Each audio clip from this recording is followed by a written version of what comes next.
कक्षा 9 विज्ञान पाठ 2 क्या हमारे आसपास के पदार्थ शुद्ध हैं?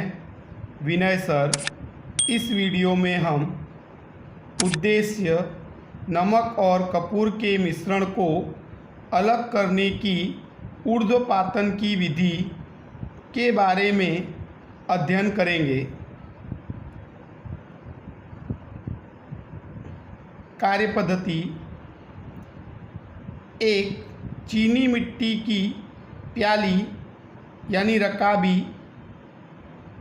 में कपूर और नमक का मिश्रण लिया जाता है। ये एक चीनी मिट्टी की प्याली है यानी रकाबी है, जिसके अंदर हम कपूर और नमक का मिश्रण लेते हैं। उस पर यानी रकाबी पर कांच की कीप को उल्टा रखकर उसके दूसरे सिरे पर रुई का प्लग लगा दिया जाता है।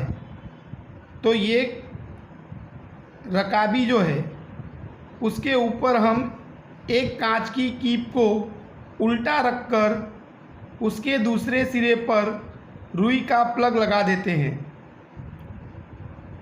उसके बाद कपूर और नमक के मिश्रण को बर्नर की सहायता से गर्म किया जाता है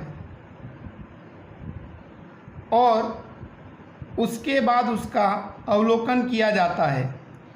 इसके बाद हम इस कपूर और नमक के मिश्रण को बर्नर की सहायता से गर्म करते हैं और उसका फिर अवलोकन किया जाता है। अवलोकन। कपूर और नमक के मिश्रण को गर्म करने पर कपूर सीधा ठोस से वाष्प में यानी गैस अवस्था में बदल जाता है। कपूर की यह वाष्प ऊपर जाकर ठंडी होकर कीप की दीवार पर ठोस स्वरूप में जमा होती है। इस प्रकार नमक रकाबी में ही रह जाता है और इस प्रकार नमक में से कपूर अलग हो जाता है। इस विधि को ऊर्ध्वपातन कहते हैं। तो जब हम बर्नर की सहायता से कपूर और नमक के मिश्रण को गर्म करते हैं तो कपूर ठोस से सीधे वाष्प में बदल जाता है और ये कपूर की वाष्प ऊपर जाकर ठंडी होती है और ठोस स्वरूप में बदल जाती है और ये ठोस स्वरूप में जो कपूर होता है वो इस कीप की दीवार पर जमा होता है। इस प्रकार नमक में से कपूर अलग हो जाता है। इस विधि को हम ऊर्ध्वपातन कहते हैं। निष्कर्ष। इस प्रकार ऊर्ध्वपातन विधि द्वारा कपूर और नमक एक दूसरे से अलग होते हैं।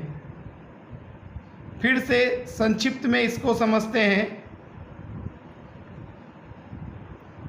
सबसे पहले हम एक रकाबी में कपूर और नमक का मिश्रण लेते हैं और इस रकाबी के ऊपर कांच की कीप यानी फनेल को उल्टा रखते हैं और फनेल के यानी कि कीप के दूसरे सिरे पर रुई का एक प्लग लगा देते हैं। बाद में कपूर और नमक के मिश्रण को बर्नर की सहायता से गर्म करते हैं और उसके बाद उसका अवलोकन करते हैं। तो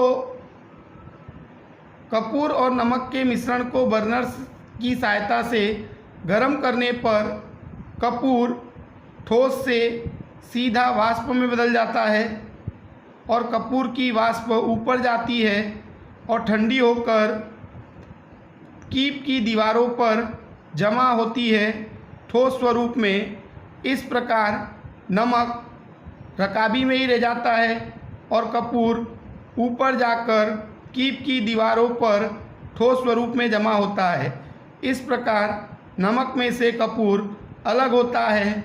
इस पद्धति में ठोस द्रव्य में बदले बिना सीधे वाष्प यानी कि गैस में बदल जाता है, इसलिए इस पद्धति को ऊर्ध्वपातन कहते हैं।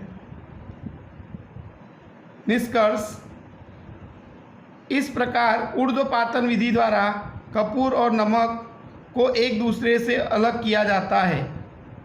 Thank you.